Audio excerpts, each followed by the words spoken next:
જૂનાગઢ જિલ્લાના માળિયાહાટીના તાલુકાના લાગોદરા ગામે નિર્માણાધીન પુલની કામગીરીને લઈને ગ્રામજનોમાં ભારે રોષ જોવા મળી રહ્યો છે। સ્થાનિકોના જણાવ્યા મુજબ પુલનું કામ છેલ્લા આશરે 8 વર્ષથી ગોકળગાયની ગતિએ ચાલી રહ્યું છે, જેના કારણે આજે પણ લોકો અધૂરા પુલ અને બિસ્માર રસ્તા વચ્ચે જીવના જોખમે અવરજવર કરવા મજબૂર બન્યા છે। ગ્રામજનોના જણાવ્યા મુજબ આ પુલ પરથી લાગોદરા સહિત 4 થી 5 ગામોના લોકોની દૈનિક અવરજવર થાય છે।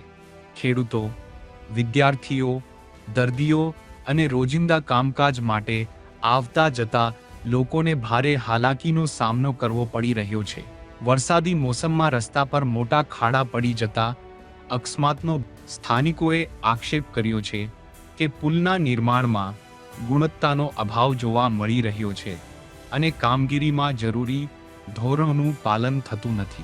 અનેક વખત સંબંધિત વિભાગમાં રજૂઆતો કરવા છતાં કોઈ અસરકારક કાર્યવાહી કરવા કેટલાક અધિકારીઓ દ્વારા યોગ્ય પ્રતિસાદના બદલે ઉદાસીન વલણ અપનાવવામાં આવતું હોવાના પણ આક્ષેપો થયા છે।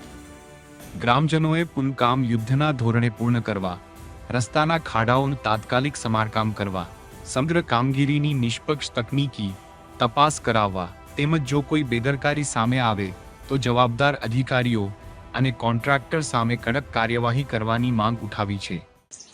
હું તાલુકા ભાજપ મંત્રી ભરત સોલંકી। આજે મારે એટલું જ કહેવાનું છે કે આ લાંગોદરા આરાણા રોડ, બુધેસા રોડ, હુસેનાબાદ રોડ જવા માટે એક જ રસ્તો છે। આ ફૂલની અને ડામરની હાલત અત્યારે કોઈ પણ અધિકારી આવીને એમ કહી દે 3 કિલોમીટરની અંદર ડામરમાં 300 મીટર ડામર નથી, તો આ અધિકારી શ્રીઓએ જે ભ્રષ્ટાચાર કર્યો છે એની તપાસ થવી જોઈએ। અધિકારીઓની પર્સનલ પ્રોપર્ટીની તપાસ થવી જોઈએ, એટલે ખ્યાલ આવે કે કેટલો ભ્રષ્ટાચાર કર્યો। 1.33 કરોડનો જે ભ્રષ્ટાચાર છે આ, જેથી અમે આજ 8 વર્ષથી હેરાન થઈએ છીએ। 8 વર્ષની અંદર આ અમારા ફૂલનું કામ પૂર્ણ નથી કર્યું, એ આ અધિકારી અને કોન્ટ્રાક્ટરની મિલીભગતના હિસાબે અમે લોકો આજે દુઃખી છીએ। એનું મુખ્ય કારણ અધિકારી જે બીનાબેન, એસો હે, અડિયાભાઈ છે, પરમારભાઈ છે, એવા તમામ અધિકારી શ્રીઓ આમાં ભ્રષ્ટાચારમાં સામેલ છે અને આ રોડની પરિસ્થિતિ અત્યારે આવી ખરાબ હાલતમાં છે। અમારું ફૂલ હજી અધૂરું છે। તાત્કાલિક ધોરણે નવું ફૂલ બનાવવામાં આવે, નવો રોડ બનાવવામાં આવે, આરસીસી, એવી મારી માંગ છે અને અમારા લોકોની માંગ છે।